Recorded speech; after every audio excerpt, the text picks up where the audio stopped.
Hello guys, ये study club में आप सभी का स्वागत है। आज इस वीडियो में हम लोग डिस्कस करने वाले हैं झारखंड में भारतीय राष्ट्रीय आंदोलन। और ये जो डिस्कस कर रहे हैं हम लोग उड़ान पब्लिकेशन बुक से डिस्कस कर रहे हैं। और इससे पहले वाला वीडियो आप लोगों ने नहीं देखा है तो प्लेलिस्ट में जा कर के आप लोग वीडियो देख सकते हैं।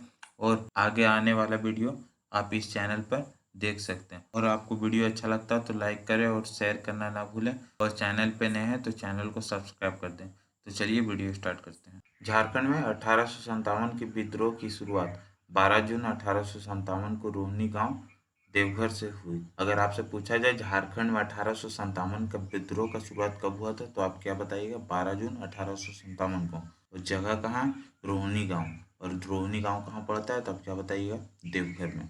अगला पॉइंट देखते हैं। 12 जून 1857 को रोहिणी गांव पदस्थापित 32वीं रेजिमेंट के सैनिकों द्वारा लेफ्टिनेंट नॉर्मन लेस्ली की हत्या के बाद यह विद्रोह प्रारंभ हुआ। इसके बाद यह विद्रोह का प्रसार 30 जुलाई 1857 को हजारीबाग और रामगढ़ में भी हो गया। ठीक है, अगला पॉइंट देखते हैं। इस विद्रोह के समय रामगढ़ बटालियन का मुख्यालय कहाँ? रांची में अवस्थित। अगर आपसे पूछा जाए कि 1857 के विद्रोह के समय रामगढ़ बटालियन का मुख्यालय कहाँ था तो आप क्या बताइएगा? रांची में था। ठीक है, विश्वनाथ साहदेव ने मुक्त वाहिनी सेना की स्थापना की और इस सेना ने 1857 के विद्रोह में उल्लेखनीय योगदान दिया। ठीक है, तो चलिए अब अगला पॉइंट देखते हैं। विश्वनाथ साहदेव के अतिरिक्त गणपत राय व शेख भिखारी इस सेना के प्रमुख सैनिक थे। ठीक है, मुक्ति वाहिनी सेना को 1857 के विद्रोह में बाबू कुंवर सिंह का मार्गदर्शन प्राप्त हुआ।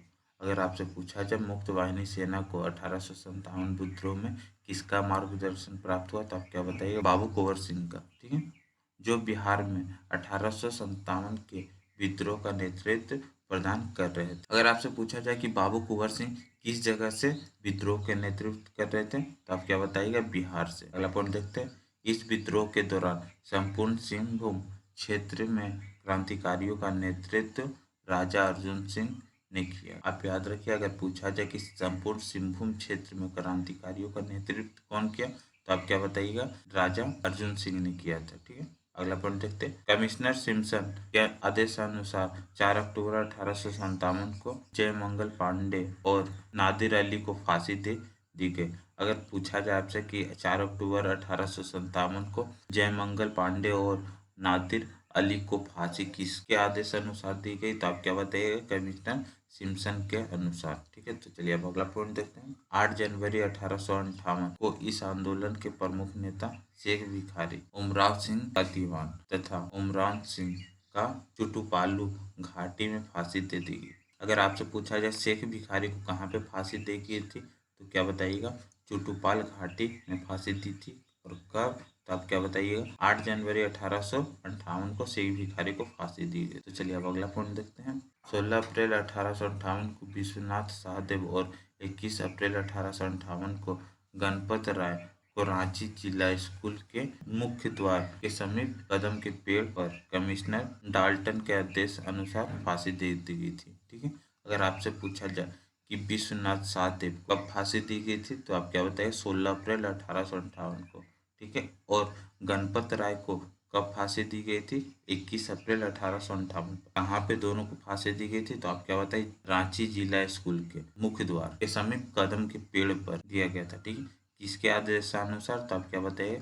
कमिश्नर डाल्टन के आदेशानुसार। ठीक है, चलिए अगला पॉइंट देखते हैं। गणपत राय को 1857 के विद्रोह के विद्रोहियों ने अपना सेनानायक बनाया था। ठीक है, अगला पॉइंट देखते हैं। नीलांबर पीताम्बर ने पलामू क्षेत्र में 1857 के विद्रोह को नेतृत्व प्रदान किया। ठीक है, अगर आपसे पूछा जाए कि 1857 नेतृत्व पलामू क्षेत्र में किसने प्रदान किया था तो आप क्या बताइएगा? नीलांबर पीताम्बर ने। इन्होंने चेर, खरवार तथा भोक्ता को एकत्र कर सैन्य दल का गठन किया था। ठीक है, अगला पॉइंट देखते हैं। 28 मार्च 1859 को नीलांबर पीताम्बर को लेस्लीगंज पलामू में एक आम के पेड़ पर फांसी दे दी गई। अगर आपसे पूछा जाए नीलांबर पीताम्बर को कब फांसी दी गई थी तो आप क्या बताइएगा? 28 मार्च 1859 को। कहाँ पे फांसी दी गई थी तो इसको आम के पेड़ पर पलामू में फांसी दी गई थी। ठीक है, अगला पॉइंट हमारा क्या? 1857 के विद्रोह के समय हजारीबाग का उपायुक्त कप्तान सिम्पसन था तथा धनबाद का उपायुक्त कैप्टन औकम था। ठीक है, तो चलिए अब अगला पॉइंट देखते हैं। 1857 के विद्रोह का प्रारंभ और प्रमुख स्थल के लिए देखते हैं। तो सबसे पहला हमारा रोहिणी देवघर है। तो यहाँ विद्रोह का आरंभ कब हुआ था? तो आप क्या बताया? 12 जून 1857 को। हजारीबाग से 30 जुलाई 1857 को। अगर रांची पूछा जाए तो 2 अगस्त 1857 को विद्रोह का प्रारंभ हुआ था। ठीक है। अगर आप मानभूम की बात की जाए तो मानभूम में कब से स्टार्ट हुआ था? तो आप याद रखिएगा 5 अगस्त 1857 को मानभूम से स्टार्ट हुआ था। उसके इसका नेतृत्व किसने किया था? तो आप क्या बताए? संथालों द्वारा किया गया था। सिंहभूम की बात की जाए तो सिंहभूम से कब हुआ था? सिंहभूम में 3 सितंबर 1857 को। कौन किया था? भगवान सिंह और रामनाथ सिंह ने किया था। ठीक है। अगर पलामू की बात की जाए कि पलामू में 1857 के विद्रोह का प्रारंभ कब हुआ था? तो आप क्या बताइएगा? 26 सितंबर 1857 को। और इसका नेतृत्व किसने किया था? तो आप क्या बताइएगा? नीलांबर पीताम्बर ने किया था। ठीक है। तो चलिए अब अगला पॉइंट देखते हैं। अगला पॉइंट हमारा क्या? असहयोग आंदोलन। ठीक है। तो चलिए असहयोग आंदोलन देखते हैं।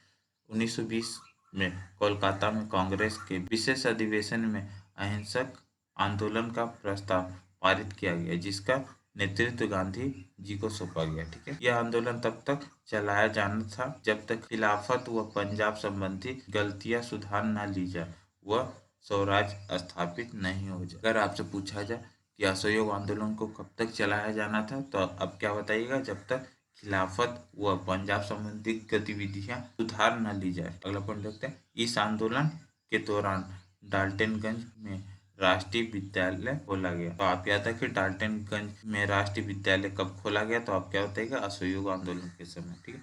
असहयोग आंदोलन के समय गांधी जी झारखंड आए तथा लोगों ने उन्हें जोरदार स्वागत किया। ठीक है। तो अगर आपसे पूछा जाए कि झारखंड में गांधी जी कब आए थे, तो आप क्या बताइएगा? असहयोग आंदोलन के समय आए थे। ठीक है। तो चलिए अब अगला पॉइंट देखते हैं। असहयोग आंदोलन के समर्थन में झारखंड की जनता ने स्वदेशी वस्त्रों को अपनाने तथा विदेशी वस्त्रों का बहिष्कार करने की शपथ ली। रांची के बंशीधर मोदी धर्मशाला में गांधी जी के नेतृत्व में विदेशी कपड़ों की होली जलाई गई। ठीक है।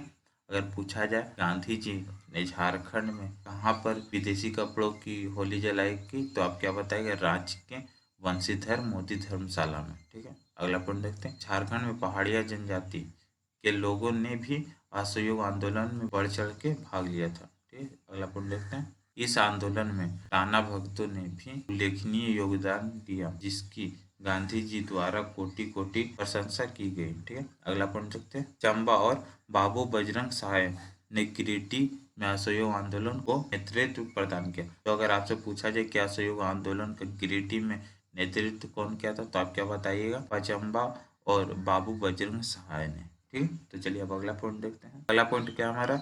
असहयोग आंदोलन के दौरान जनवरी 1922 में साहेबगंज को अशांत क्षेत्र घोषित किया गया। ठीक है। अगला पॉइंट देखते हैं। गोल्डन लीग नामक स्थान जो विदेशी वस्तुओं के बहिष्कार एवं विदेशी आंदोलन के लिए काम करती थी, देवघर में इसकी स्थापना की गई। तो अगर आपसे पूछा जाए गोल्डन लीग नामक संस्थान का स्थापना कहाँ किया गया, तो आप क्या बताइएगा? देवघर में इसकी स्थापना किया गया। ठीक है। तो चलिए अगला पॉइंट देखते हैं। देशेर कथा की रचना इसी दौरान शाखाराम गणेश देशकर द्वारा की गई थी। ठीक है। अगला पॉइंट देखते हैं। इस आंदोलन के दौरान धनी सिंह खरवार को पलामू का राजा घोषित किया गया। ठीक है। अगर आपसे पूछा जाए असहयोग आंदोलन के दौरान पलामू का राजा किसे घोषित किया गया, तो आप क्या बताएगा? धनी सिंह खरवार को पलामू का राजा घोषित किया गया। ठीक है। तो चलिए अगला पॉइंट देखते हैं। अगर वीडियो अच्छा लग रहा हो तो लाइक कमेंट और शेयर करना ना भूले, और चैनल को सब्सक्राइब नहीं किए तो चैनल को सब्सक्राइब कर दें, क्योंकि इस चैनल पे उड़ान पब्लिकेशन के बुक के जितने भी चैप्टर है, बचे हुए चैप्टर सारे डील होंगे इस चैनल पे। तो चलिए अब अगला पॉइंट देखते हैं। अगला पॉइंट हमारे क्या? सविनय अवज्ञा आंदोलन। ठीक है। तो सविनय अवज्ञा आंदोलन के बारे में देखते हैं। तो पहला पॉइंट सविनय अवज्ञा आंदोलन का क्या? गांधी जी ने प्रसिद्ध दांडी यात्रा 12 मार्च 1930 को सविनय अवज्ञा आंदोलन प्रारंभ किया। अगर आपसे पूछा जाए कि गांधी जी ने प्रसिद्ध दांडी यात्रा कब प्रारंभ किया, तो आप क्या बताएगा? 12 मार्च 1930 को सविनय अवज्ञा आंदोलन प्रारंभ किया। इस क्रम में गांधी जी अनुयायियों के साथ साबरमती आश्रम में दांडी गांव पहुंचे। 6 अप्रैल 1930 को दांडी में सांकेतिक रूप से नमक कानून भंग किया। अगर आपसे पूछा जाए कि गांधी जी ने दांडी में सांकेतिक रूप से नमक कानून कब भंग किया, तो आप क्या बताएगा?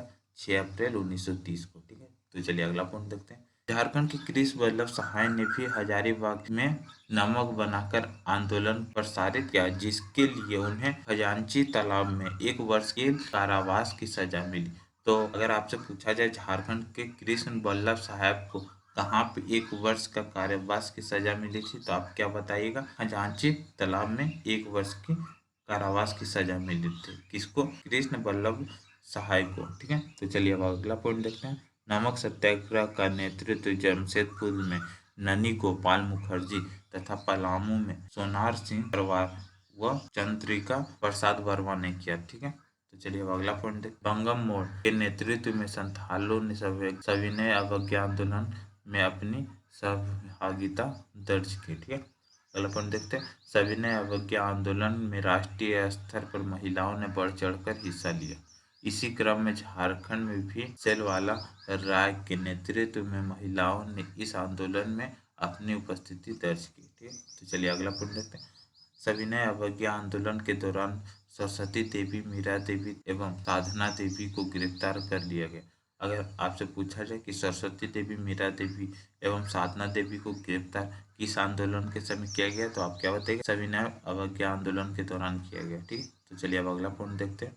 1941 ईस्वी में महादेवी केजरीवाल के नेतृत्व में दुमका क्षेत्र में नमक सत्याग्रह करने का निर्णय लिया गया। ठीक, अगर आपसे पूछा जाए कि दुमका क्षेत्र में 1941 के समय नमक सत्याग्रह का निर्णय किसने लिया करने का, तो आप क्या बताइएगा? महादेवी केजरीवाल ने लिया। ठीक है, महादेवी केजरीवाल ने लिया।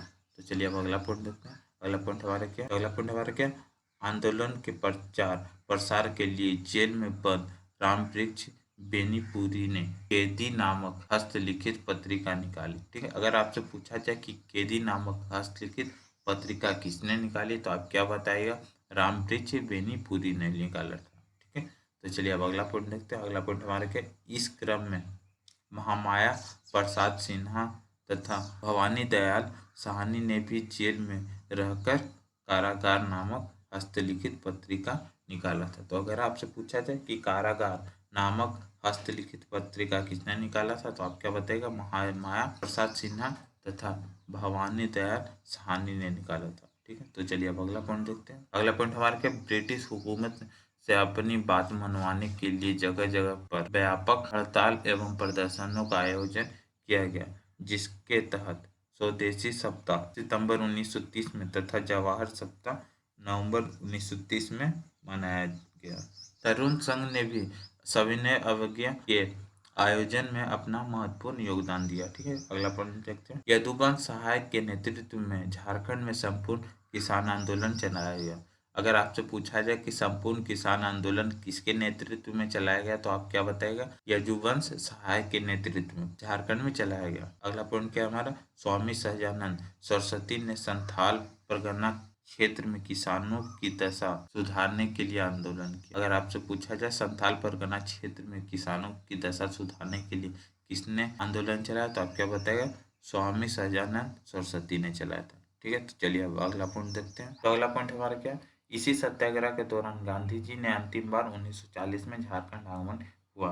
तो अगर आपसे पूछा जाए कि झारखंड में अंतिम बार गांधी जी का आगमन कब हुआ, तो आप क्या बताइएगा? 1940 में व्यक्तिगत सत्याग्रह के दौरान। ठीक है, तो आज के वीडियो में इतना है। अगर वीडियो अच्छा लगा तो लाइक, कमेंट और शेयर करना ना भूलें और चैनल को सब्सक्राइब कर दें और ज़्यादा से ज़्यादा शेयर करें। तो चलिए नेक्स्ट वीडियो में मिलते हैं।